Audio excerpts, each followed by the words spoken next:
Australian natives are known for their toughness, but even the hardiest plants need the right nutrition to truly thrive. With balanced feeding and the support of beneficial microbiology, natives can go beyond surviving, producing stronger growth, vibrant foliage and beautiful blooms. Bush Tucker is a complete organic-based boosted fertiliser specifically designed to meet the specialised needs of all Australian native plants.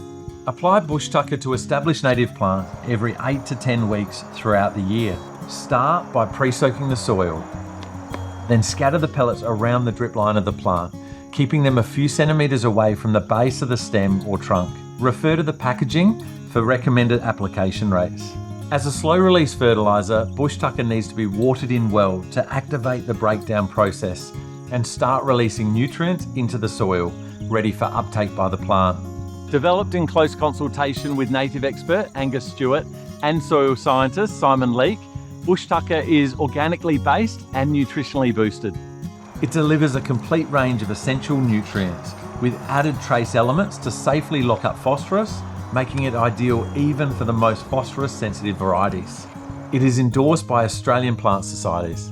For more information, visit the Neutrog website or call into your local garden centre to shop the Neutrog range.